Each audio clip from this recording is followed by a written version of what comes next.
Nós vamos falar agora sobre casos de feminicídios aqui em nosso estado. Na última terça-feira você acompanhou aqui com a gente aquele caso que ocorreu lá no loteamento São Brás, em Nossa Senhora do Socorro, mãe e filha que foram assassinadas. De acordo com informações da polícia, o ex-companheiro da Roberta da Silva Bispo teria invadido a casa armado, juntamente com um comparsa, e efetuou disparos. Na tentativa de proteger a filha, a mãe, a dona Severina da Silva Bispo, também foi alvejada, ou seja, um tiro também acertou nela, e ambas morreram no local. Ou seja, são muitos casos de feminicídio. Só essa semana foram 2 casos de feminicídios registrados aqui em Aracaju, e eu tenho aqui os dados da Secretaria da Segurança Pública. Em 2018, foram 16 em todo o ano. Em 2019, 21 casos de feminicídio.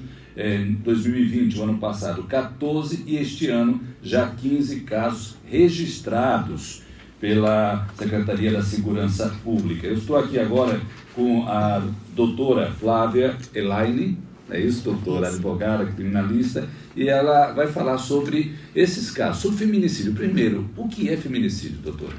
Boa noite, Ricardo Marques. Boa noite a todos os ouvintes da Rádio Jornal. Ricardo, o feminicídio, na verdade, ele é uma qualificadora do crime de homicídio.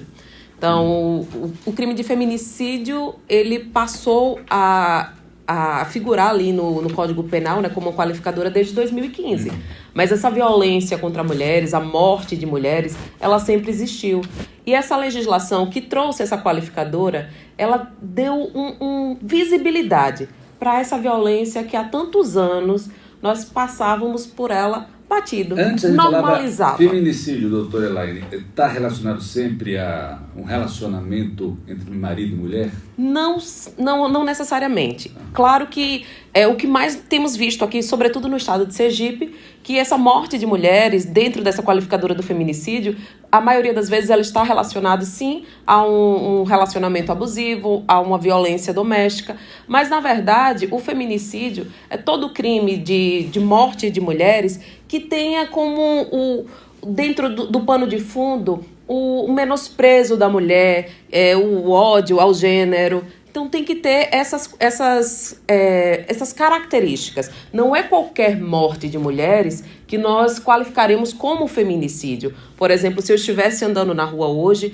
e alguém tentasse me assaltar e desse assalto pudesse ter algum tiro ou qualquer outra coisa e eu viesse a morrer, isso não seria um feminicídio. Seria o crime, poderia ser o latrocínio ou o crime. Na verdade, o feminicídio não deixa de ser um homicídio. É um homicídio, é uma qualificadora do crime de homicídio. O homicídio, e aí dentro do crime de homicídio, a qualificadora do feminicídio, porque tem como pano de fundo esse menosprezo ao gênero da mulher. Certo. Antigamente a gente falava muito de crime passional.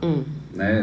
Não existia a palavra feminicídio, falava de crime passional. Eu mesmo não gostava muito, porque dizia assim, crime de paixão. Né? Isso, é estranho, né? É estranho. Era a justificativa que a sociedade dava, era a validação que a sociedade dava aos homens para matar as mulheres. Não, ele matou por paixão.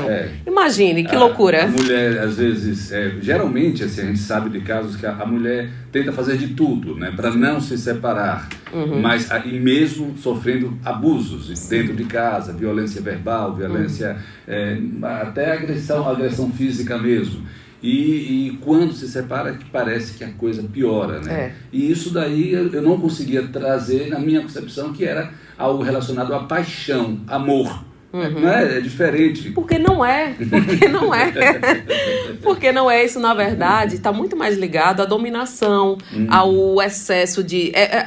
quando uma pessoa entende que ela é dona da outra e que a mulher, ela não é sujeito de direitos. Ela é um ser que depende de tudo, a anuência de uma outra pessoa. Por que os homens se sentem assim, impunes? Pela repetição de casos, parece que eles se sentem impunes para querer matar suas mulheres, suas esposas. Porque nós vivemos em uma sociedade que ela é extremamente machista e que desde cedo os homens já crescem entendendo que ele tem vantagem sobre mulheres e que ele pode sim dominar a mulher. E do mesma forma, ao contrário, a mulher cresce entendendo que ela tem que sim respeitar. Não minha geração para frente, ela já está vindo com uma outra consciência. Mas quando eu olho assim da minha idade para trás, era um outro pensamento, era uma outra educação. Ficar em casa porque ele que respeitar, traz segurança, ele que traz o... Tem que aguentar. Casamento tem que ser para a vida toda. Não importa como seja.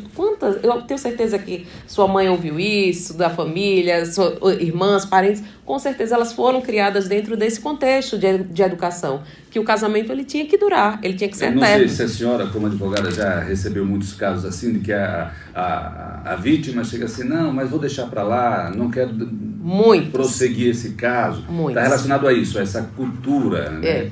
Até porque, quando as mulheres decidem denunciar, nem sempre elas têm o apoio, nem da família dela, nem o apoio de vizinhos ou amigos, porque as pessoas acham que, inclusive, condicionam a vítima um papel de vilã, se ela denuncia, e se de repente esse homem chega a ser preso, ela é a culpada dele ser preso. Ele não é culpado de ter cometido a violência para a sociedade, mas ela é a culpada de ter colocado o pai dos filhos deles na prisão. Então, essa é a consciência que a nossa sociedade ainda continua reverberando. Quais os primeiros sinais que assim, a vítima pode ter dentro de casa, no relacionamento, de que a coisa está saindo do controle? Olha, existem diversos sinais. Muitas pessoas já acham que somente a violência física é um indício de que o próximo passo é o feminicídio, mas não. Existem diversos casos, e eu já atuei, em casos que nunca houve uma violência física, mas quando a primeira tentativa já foi a do feminicídio.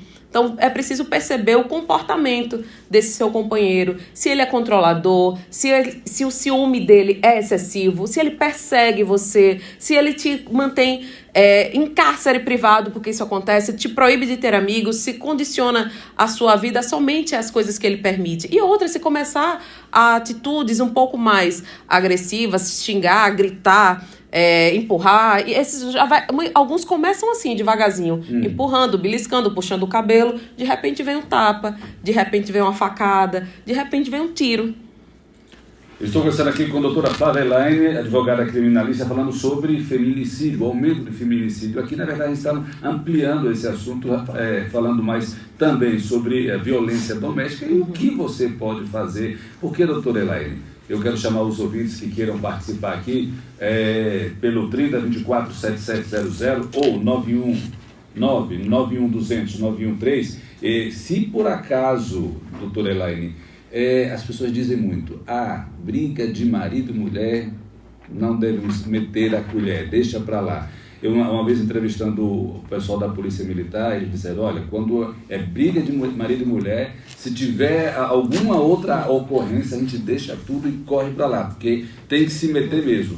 Esse ditado tem que ser esquecido mesmo aqui, né? Isso, tem que ser esquecido, mas eu também oriento que as pessoas façam intervenções com segurança. Como assim, doutora? Por exemplo, você está ouvindo um barulho na casa dos vizinhos, você não sabe o que está acontecendo ali, está percebendo uma situação de violência. Então, no primeiro momento, liga para o 190, solicita que os policiais venham, porque eles são treinados para isso também.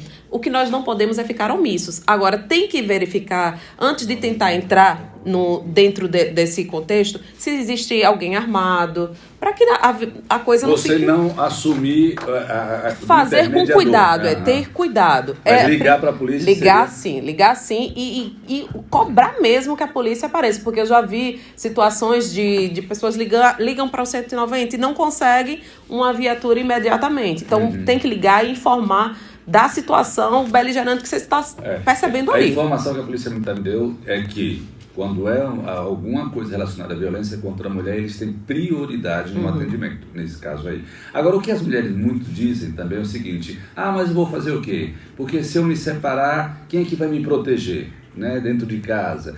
Aquela coisa, você não pode se aproximar da sua ex-companheira por tantos méritos, mas quem é que vai garantir isso?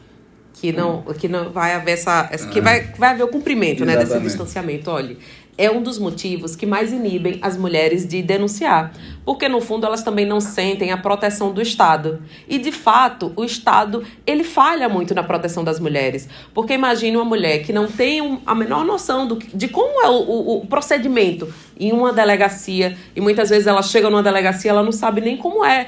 Eu vim só registrar uma ocorrência, aí não sabe direito o horário que tem que ir, não sabe se precisa pedir uma medida protetiva ou não.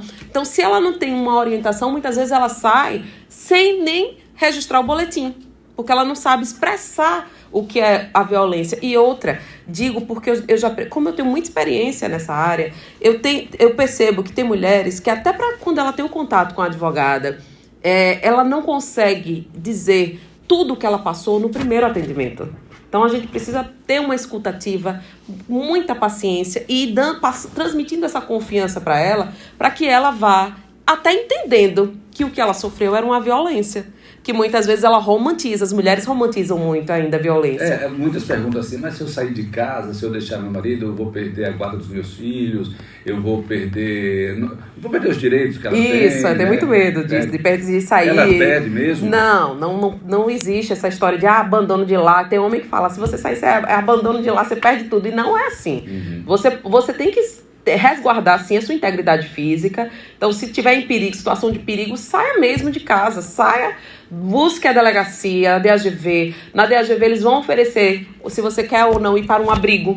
Então, hoje tem essa opção. E se você estiver numa situação de risco, vá sim para o abrigo. Ela não corre risco de perder o patrimônio? Não. Busca uma orientação jurídica na sequência, o mais rápido possível. Que qualquer instituição, eu sou do Instituto Ressurgir Sergipe também, e qualquer instituição, a UAB, doutora Valdilene, minha parceirona, qualquer instituição, o Ministério Público, a OAB, o Instituto Ressurgir, todos esses órgãos, vai ter um núcleo que está direcionado para oferecer minimamente informações, direcionamento para essas mulheres. Então, não sofram sozinhas, busquem orientação. Leonardo Lisboa. Doutora Flávia, boa noite. É um assunto interessante por demais, esse que estamos trazendo aqui, a pauta, Ricardo Marques, e todos que nos ouvem pela Rádio Jornal no programa Audiência Popular. A minha pergunta é no seguinte sentido.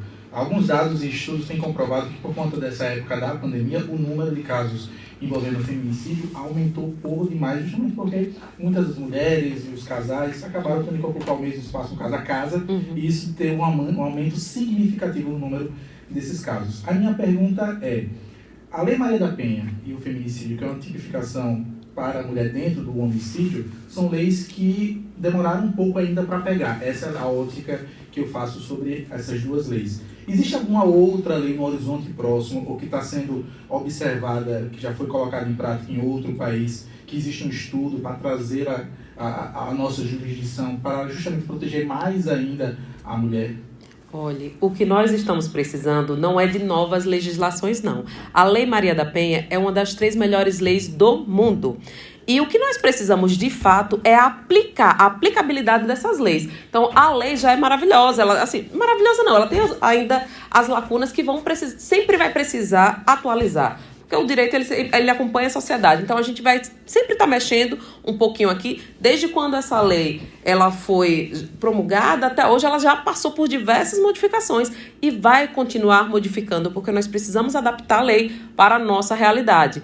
Então, são 2 leis extremamente importantes e o que de fato vai fazer a diferença daqui para frente não é a criação de novas leis, é a mudança de uma nova percepção da sociedade. É uma mudança desse olhar machista que nossa sociedade tem, e para o futuro nós precisamos trabalhar desde já com as crianças e ampliar esse olhar para a dignidade da mulher, para a dignidade de todas as pessoas. Acho que a palavra é respeito, respeito, né? Ambas as partes. Exatamente. Homem, mulher, independentemente do gênero. Para a gente concluir com aquela pergunta ali, como é que eu faço para pedir medida preventiva?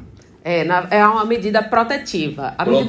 Isso. A medida protetiva, se você estiver dentro de uma situação de violência, não precisa ser só uma violência física. Se você sofre qualquer outro tipo de violência psicológica, violência moral, você pode ir sim a uma delegacia, registrar uma ocorrência e solicitar na delegacia a medida protetiva. Se for negado para você na delegacia a medida protetiva, procure uma orientação, uma advogada, e peça que essa advogada faça esse pedido direto ao judiciário.